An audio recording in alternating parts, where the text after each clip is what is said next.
하나님의 말씀은 실제로 살아 역사하는 능력의 말씀입니다. 그러니까 우리가 이 시편 13편을 읽어갈 때에도 옛날 옛적에 있었던 그냥 시였지 그렇게 생각하는 것이 아니라 이 다윗이 이 시편 13편을 썼는데요, 다윗의 심정을 우리가 생각해 보며 어떻게 이 시의 내용이 여러분들과 저의 실제 삶 속에서 이해되어지고 소화되어질 수 있는가, 그러한 부분에서 말씀을 이해해야만 하는 겁니다. 13편 1절에서 2절에 보면 다윗은 심각한 정신적 혹은 영적 고뇌에 빠져 있었습니다. 그래서 다윗은 하나님을 믿고 신앙하였기 때문에 하나님 앞에 기도를 합니다. 하나님, 이렇게 힘들고 어려운 정신적 영적 고통 가운데 얼마나 제가 이렇게 시달려야 합니까? 하나님, 저를 잊으신 겁니까? 얼마나 오랫동안 제게서 당신의 얼굴을 감추시는 겁니까? 다시 말하면 하나님, 왜 저를 도와주시지 않고 왜 저를 외면하십니까? 라고 하며 다윗은 하나님 앞에 호소하고 있었던 것입니다. 그리고 그 내면에는 하나님께서 저를 붙들어 주시지 않으면, 하나님께서 저를 도와주시지 않으면 저는 이 세상에서 생을 살아갈 수 없습니다. 하나님 어디 계시죠? 라고 다윗은 하나님 앞에 울면서 근심과 우울한 기분 속에서 하나님을 마치 갓난아이가 부모를 찾듯이 그렇게 어린아이의 심정으로 하나님을 찾고 있었던 것입니다. 3절에는 더욱 구체적으로 다윗이 하나님께 호소합니다. 하나님, 저를 보고 제게 응답해 주세요. 나의 눈을 밝혀주세요. 히브리 말로는 오른데요, 원형이에요. 나의 눈을 밝혀주세요. 그 말은 제 생각과 판단과 제 지성과 제 경험으로는 제가 당면한 이 어려움을 이겨낼 수가 없습니다. 하나님, 저를 밝혀주시고 저를 인도해 주셔서 제가 이 어려움을 잘 극복해낼 수 있도록 도와주세요. 하나님께서 저를 붙들어주지 않고 저를 도와주시지 않고 저를 밝혀주시지 않으면 저는 사망의 잠, 다시 말하면 죽음의 어둠 속에 거하게 됩니다. 하나님, 다시 말하면 저는 하나님 없이는 아무것도 할 수 없어요. 하나님, 저를 제발 도와주세요. 좀 전에 말씀드렸던 것처럼 갓난아이가 엄마를 향해서 울듯이 그렇게 어린아이처럼 하나님께 매달리고 있는 것입니다. 4절에 보면 내 원수가 말하기를 나를 이겼다고 할 것이며 내가 흔들릴 때에 그 원수는 기뻐할 겁니다. 하나님. 5절에 다윗은 이 어려운 가운데에서 고백을 합니다.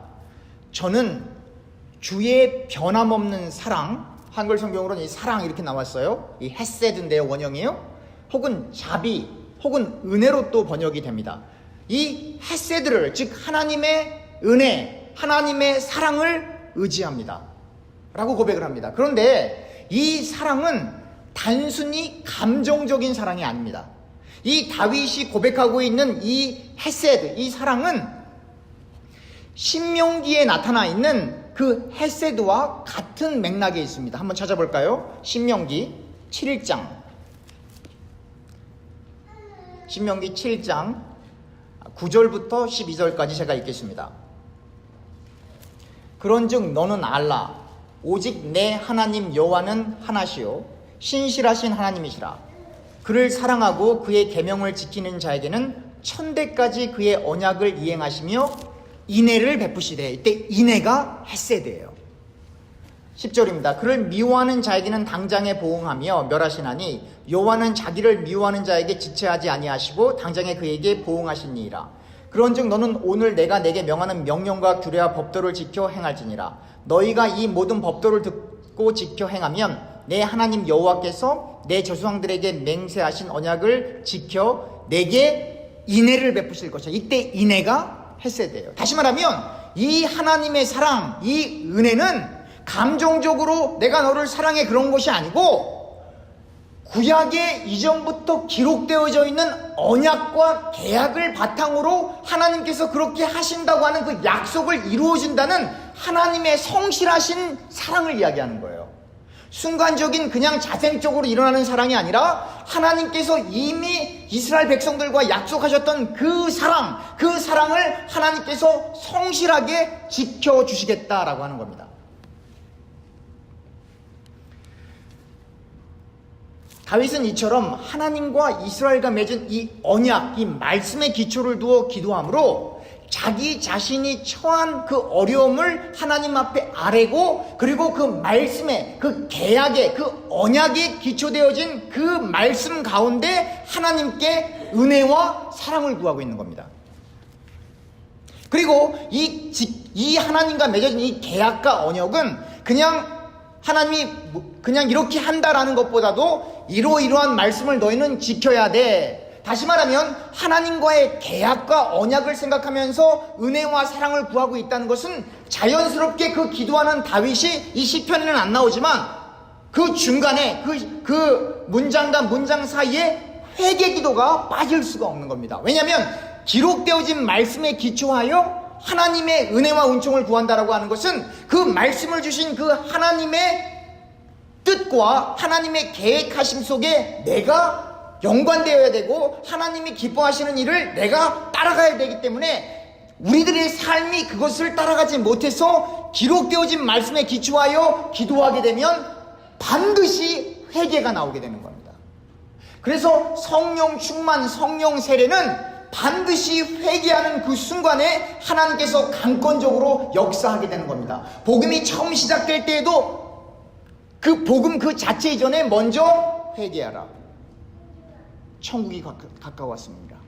이 회개의 선포가 먼저 소개되고 그 다음에 십자가의 사건, 예수님의 죽으심과 부활하심이 소개되는 겁니다. 다시 말하면 그 우리의 모든 죄악을 예수님의 피로 덮는 이 구속의, 이 대속의 사건을 인정하는 그 믿음에서부터 이 천지를 말씀으로 창조하신 그 하나님을 찾을 수 있고 부를 수 있게 되는 것입니다. 그래서 우리가 진정으로 하나님의 은혜와 사랑을 구하게 되면 우리의 고백이 이렇게 될 수밖에 없는 거예요. 하나님의 도움과 하나님의 은혜와 하나님의 사랑이 필요합니다. 하지만 저는 죄인입니다. 저를 불쌍히 여겨 주시옵소서. 그래서 내가 내 뜻과 내 소원과 내 어려움을 아뢰고 하나님의 도움을 요청하고 하나님의 은혜와 자비와 긍휼과 헤세드를 구하지만, 그러나 깊이 있게 하나님을 향하여 기도하다 보면 나도 모르게 내 심령 속에 내가 알고 지은 죄, 모르고 지은 죄들이 마치 영상처럼 필름처럼 내 앞을 지나가 내 소원을 아뢰려고 아버지 앞에 무릎을 꿇었지만 나도 모르게 회개의 기도를 하게 되는, 성령의 인도를 받는 그런 기도를 우리 스스로 하게 되는 것이 아니라 성령님의 이끌림을 받아 그러한 기도를 하게 되는 것입니다. 6절에 다윗은 고백합니다. 하나님, 제가 주를 찬양할 것입니다. 그 이유는 하나님께서 제게 은혜를 베풀어 주셨기 때문입니다. 자, 이렇게 여기까지의 내용이 다윗의 시편의 내용입니다. 아주 어려운 환경 가운데, 아주 어려운, 정신적으로 정말 목숨을 끊을 만큼 고통과 비탄과 아주 deep depression, 아주 심각한 우울증에 빠져있는 이 다윗이 신앙이 있었기 때문에 하나님께 도움을 요청하는 내용이 바로 오늘의 본문의 내용입니다. 그런데요, 바로 이 다윗의 현실이 여러분들과 저의 현실과 그렇게 많이 다르지 않습니다. 여러분들과 제가 인생을 살아가면서 얼마나 많은 어려움과 위기를 당해왔습니까? 그런데 다윗은 하나님을 믿었기 때문에 그 헤세드, 하나님의 사랑을 구했는데 그 사랑은 제가 뭐라 그랬어요?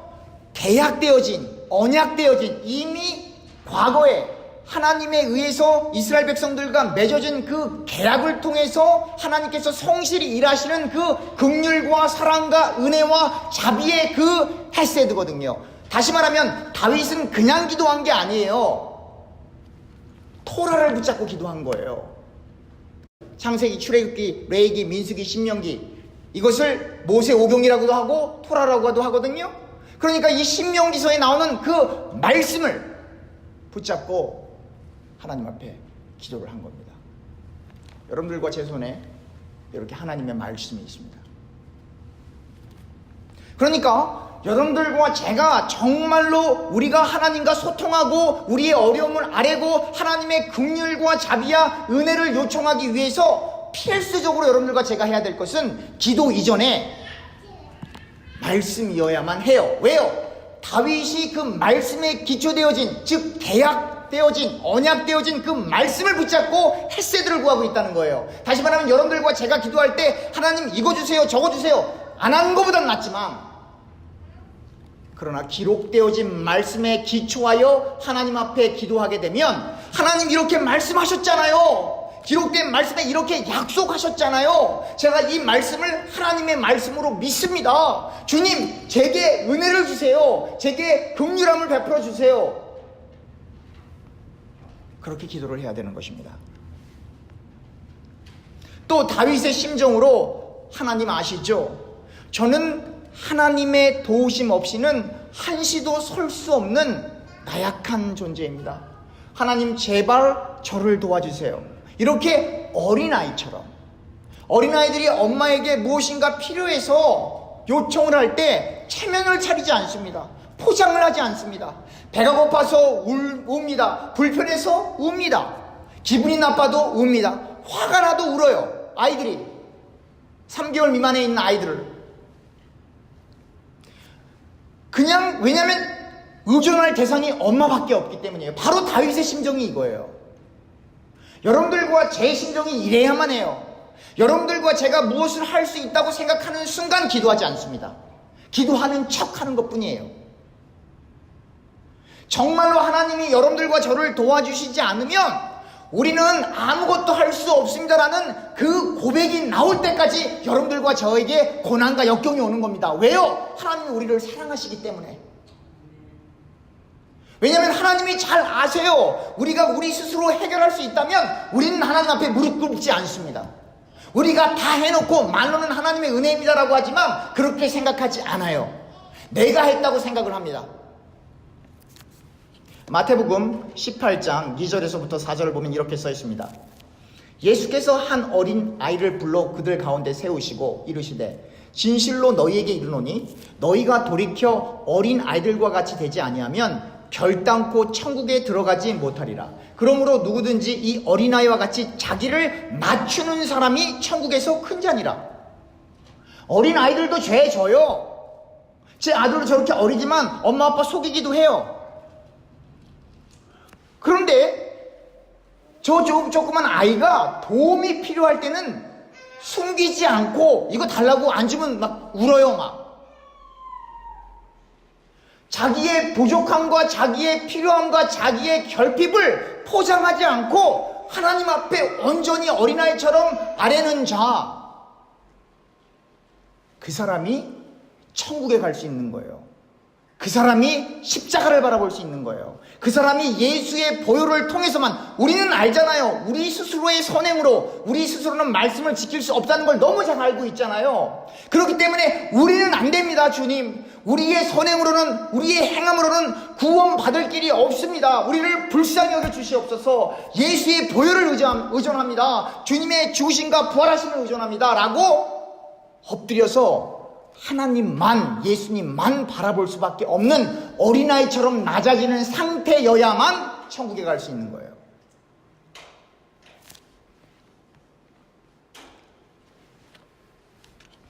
여러분들과 제가 잘 알고 있지 않습니까? 이스라엘 백성들이 애굽 땅에 약 430년 동안 거했었어요. 요셉을 알지 못하는 왕이 등극을 하고, 그리고 이스라엘 백성들이 이제 종살이를 하게 되는 거죠. 얼마나 학대를 받았는지 출애굽기 2장 23절과 24절, 25절을 보면 이렇게 써 있어요. 여러 해 후에 애굽 왕은 죽었고 이스라엘 자손은 고된 노동으로 말미암아 탄식하며 부르짖으며 너무 힘드니까 탄식하며 부르짖으며 그 고된 노동으로 말미암아 부르짖는 소리가 하늘에 상달된지라. 아, 힘들어, 이게 아니고요. 정말로 이 목청이 터져 나갈 만큼 주님을 부르며 너무 힘들어요. 그렇게 부르짖는 거예요. 그 탄식 소리가 얼마나, 그 부르짖음이 얼마나 컸든지 기록하는 저자는 그 소리가 하늘에까지 당도했다는 거예요.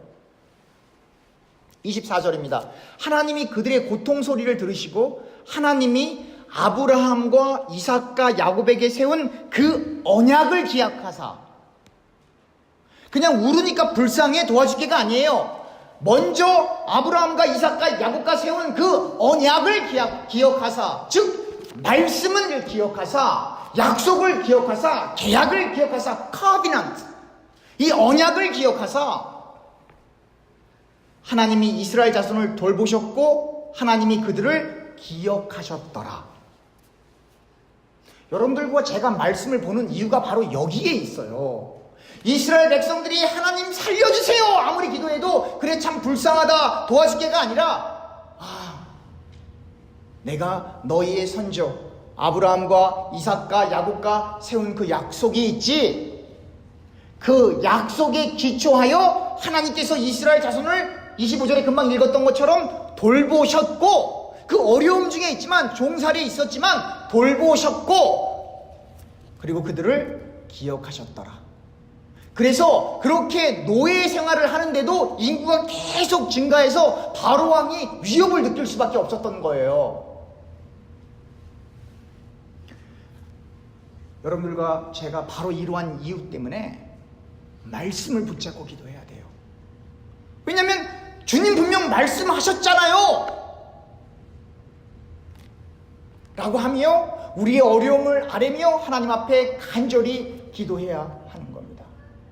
아니, 자녀가 부모에게 어려움을 나타내는 게 기복입니까? 아니요. 그건 기복이 아니에요. 자녀가 부모에게 아버지 이것 좀 도와주세요 라고 하는 게 왜 기복이에요? 기도를 안 하는 게 문제죠. 하나님을 향하지 않는 게 문제죠.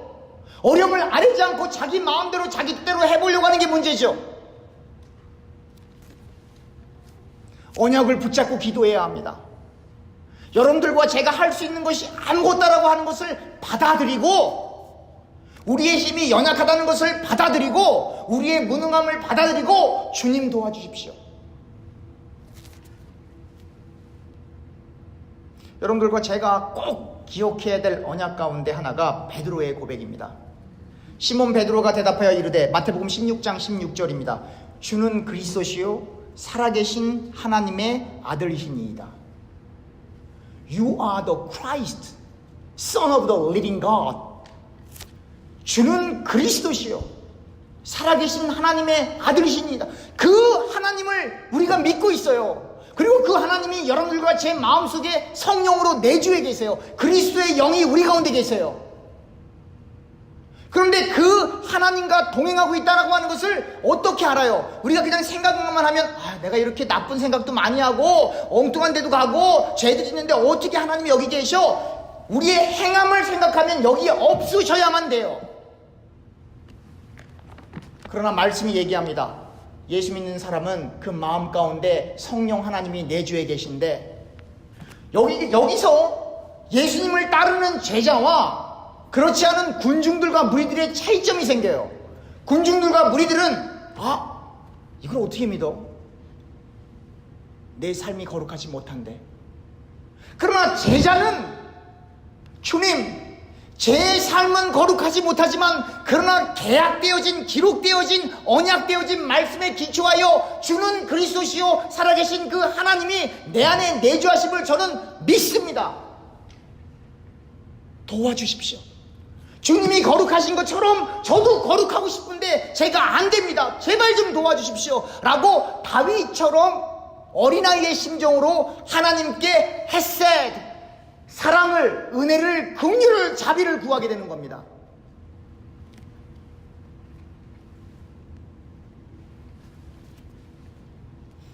여러분, 얼마나 예수님을 모르는 바깥에 있는 사람들이 세상의 명예, 돈, 쾌락 등을 쫓아가면서 그것이 행복하다고 생각하면서 살아가고 있지 않습니까? 그런데요, 사실 그 사람들은 돈을 따라가는 게 아니라 돈에 잡아먹힌 거예요.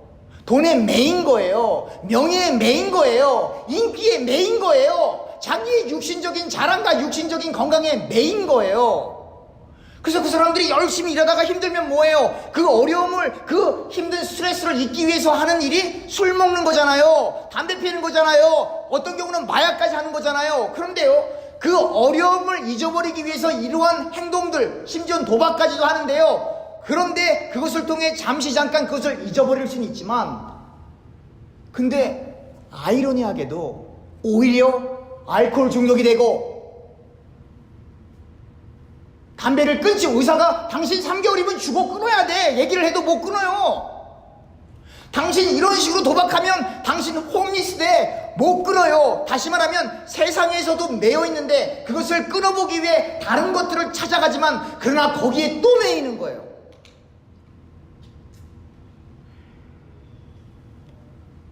무엇을 이야기합니까?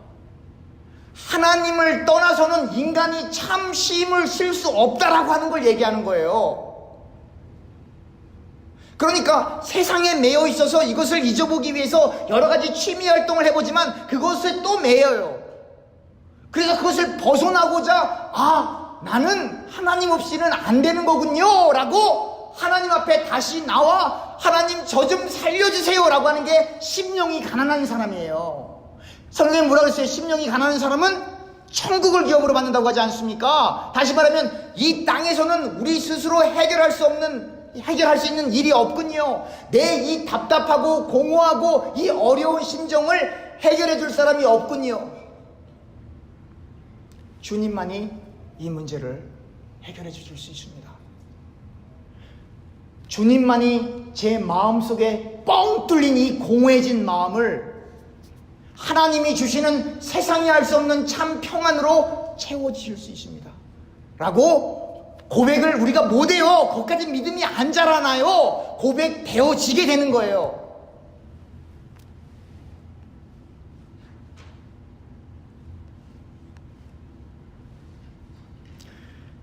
여러분들, 이스라엘 백성들이 그렇게 애굽 땅에서 430년 정도 머물러 있는 동안 하나님께서 그 이스라엘 백성들을 끄집어내시잖아요.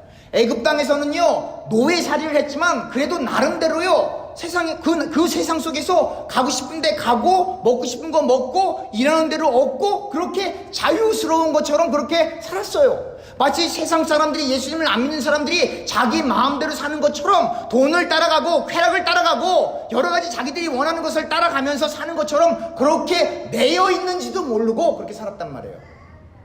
그런데요, 하나님께서 이스라엘 백성들을 출애굽시키셨어요. 홍해바다를 건넌 이후부터는 이제 못 돌아가요. 아시겠어요? 왜냐하면 홍해바다를 건너갈 수가 없기 때문에 하나님께서 그 물을 가르시고 이스라엘 백성들을 지나가게 하셨어요. 그리고 광야에 들어섭니다.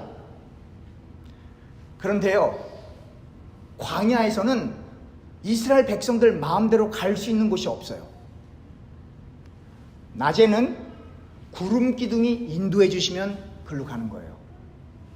밤에는 불 기둥이 인도해 주셔야 글로 가요. 먹을 것도 내가 농사 지을 수 있는 것이 아니라 하나님이 만나를 주셔야지만, 메추라기를 주셔야지만 먹고 살 수가 있어요. 목말라도 내가 물도 마음대로 못 먹어요. 하나님이 반석을 열어 물을 나오게 하셔서 하나님이 주시는 그 물을 먹게 하세요. 무슨 얘기를 하는 거예요, 제가 지금?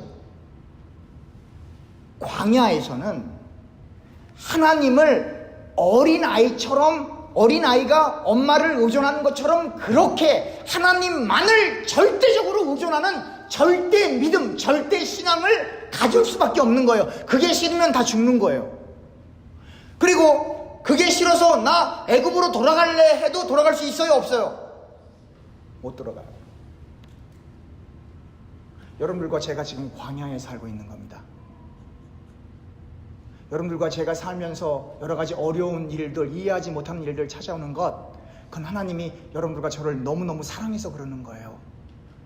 사랑하는 아무개야, 네 마음대로 그렇게 넓은 길 가면 너 지옥 가. 내가 너한테 좀 관여 좀 할게. 내가 가라는 곳에 가고, 내가 서라는 곳에 서고, 내가 먹으라는 거 먹고, 내가 있으라는 곳에 있어줘. 근데 우리 말 안 듣죠? 말 안 듣잖아요. 그래서 우리에게 성경을 주신 거예요. 얘들아, 성경 좀 제발 읽어봐. 너희들 애굽에서 계속 살래? 너희들 지금 살고 있는 곳이 광야야, 광야! 정신 차려! 이스라엘 백성들이 낮에는 구름 기둥과 밤에는 불 기둥으로 인도를 받았는 것처럼 너희들 성령의 인도를 받아야 돼. 제발 기도 좀 해! 기도 안 하죠? 그래서 어려움이 와요. 그래서 이제는 기도하지 않고는 안 되는 상황들이 우리에게 다가와요. 그래서 우리가 기도하는 거예요. 얼마나 많은 연예인들과 정치인들과 사업가들과 여러 종류의 직업을 갖고 있는 사람들, 예수님을 모르는 사람들, 자기들이 매여 있는지도 모르고 그것을 추구하다가 그것이 안 되면 자포자기하거나 심지어는 자살하는 일들까지 벌어지잖아요. 여러분, 우리가 성경을 조금 더 깊이 있게 보면 말이죠, 아담과 예수님을 한번 비교해 볼 수가 있어요. 첫사람 아담이 에덴 동산에서 누구의 유혹을 받습니까? 뱀의 유혹을 받잖아요. 사단의 유혹을 받는단 말이에요. 예수님이 공생애를 처음 시작할 때 성령의 이끌림을 받아서 사단의 시험을 받습니다. 에덴 동산에서 뱀이 이렇게 유혹합니다. 너도 하나님처럼 될 수 있어. 이 선악과 따먹으면 너도 하나님처럼 될 수 있어. 오늘날에도 얼마나 많은 사람들이 그렇게 생각을 합니까? 너도 하나님 신처럼 될 수 있어. 네가 수련을 많이 하고, 네가 고행을 쌓고, 네가 좋은 서적을 많이 읽으면 너도 해탈할 수 있어. 그런데 예수님에게 나타났던, 예수님을 시험했던 그 사단은 이렇게 얘기를 합니다. 네가 하나님 아들이야? 증명해봐. 증명해봐. 너 배고프지? 40일 동안 아무것도 안 먹었잖아. 이 돌을 떡으로 만들어서 먹어봐. 네가 하나님 아들이면. 저 높은 곳에 가서 한번 뛰어내려봐. 천사들이 너를 붙잡아 줄 거야. 네가 하나님 아들이면 증명해봐. 얼마나 많은 불신자들이 여러분들과 저에게 도전합니까? 네가 예수 믿는 사람이야? 증명해봐. 네가 예수를 믿을지 모르겠지만 네가 예수 믿어서 천국 간다면 나는 지옥 가는 게 차라리 나아.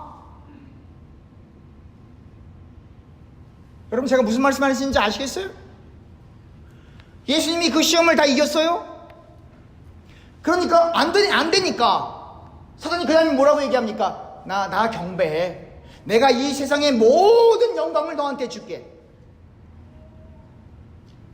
예수님을 잘 따라가다가도 세상의 물질과 세상의 영광 때문에 교회 나오기를 멈추는 사람들이 얼마나 많습니까? 말로는 내가 누구에게 시험 들었다고 하죠. 말로는 내가 누구 때문에 뭐 했다고 하죠. 그러나 본질로 들어가면 광야에 있는 것보다 애굽으로 돌아가고 싶은 거예요. 그러면 죽습니다. 여러분 아시죠? 광야에서 다 죽었어요. 1세대들 다 죽었어요.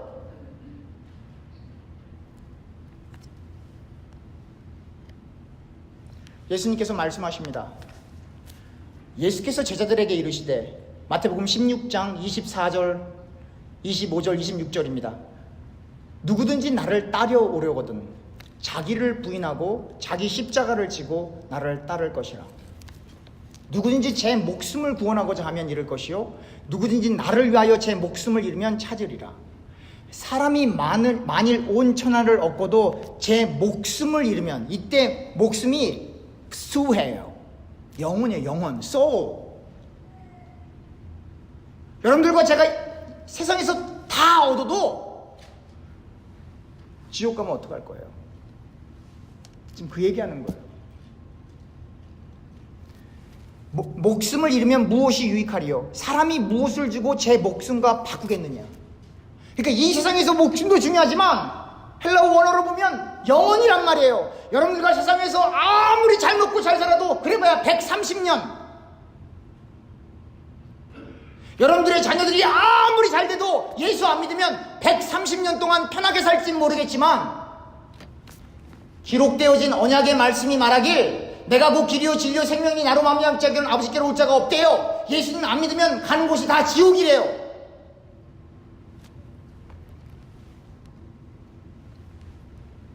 여러분들은 지금 아직도 에덴 동산 중앙에 있는 선악과를 다 먹을까 말까, 아직도 나를 드러내고 나를 높이고 아직도 교만하여 내가 하나님처럼 될 수는 없을까? 라고 하는 고민 가운데 계십니까? 아니면 우리의 십자가를 질까 말까 그 고민하고 계십니까? 광야에 있는 동안 그 이스라엘 백성들은 몸은 광야에 있었지만 마음은 어디에 있었어요?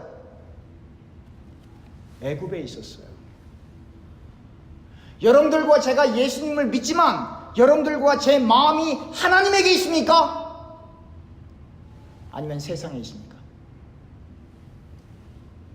애굽에서 나오세요. 정신 차리세요. 애굽에서 나오세요. 세상에서 나오세요. 회개하세요.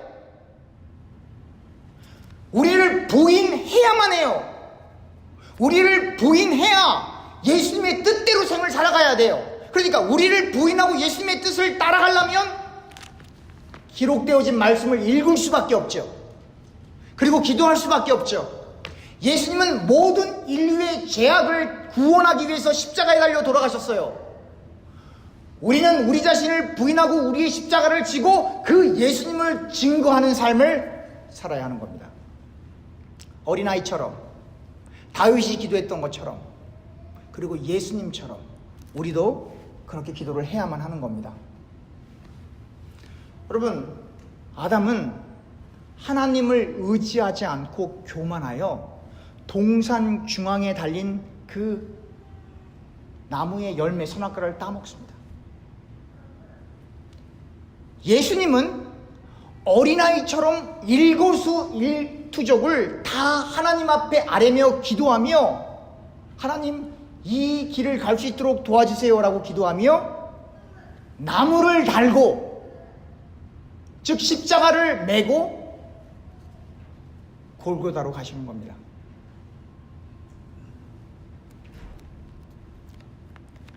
우리가 이 대조되는 이 상황들을 잘 바라보며 여러분들과 제가 예수님을 믿는다고 하는 것이 무엇인지를 한번 생각을 해보아야만 하는 겁니다. 여러분, 예수님은 우리가 부분적으로 믿을 수 있는 분이 아닙니다. 여러분들과 저의 전 인생이 예수 그리스도 안에서 녹아지고 그 예수님을 통하여 예수님 안에서 예수님에 의해서 예수님과 함께 예수님으로부터 이끌림을 받으며 살아가야만, 마치 이스라엘 백성들이 구름 기둥과 불 기둥에 의해 인도를 받았던 것처럼 그렇게 우리가 이끌림을 받아 살아야만 여러분들과 제가 가고 있는 이 좁은 길을 완주할 수 있는 겁니다. 삶이 어렵고 근심이 많고 여러 가지 혼돈스러운 일들이 있지만 기억하십시오. 우리에겐 기록되어진 언약의 말씀, 계약의 말씀이 여기 있고, 그리고 우리가 하나님께 도움을 요청할 수 있는, 즉 기도할 수 있는 믿음이 여러분들과 제 가운데 선물로 주어졌습니다. 기도합시다.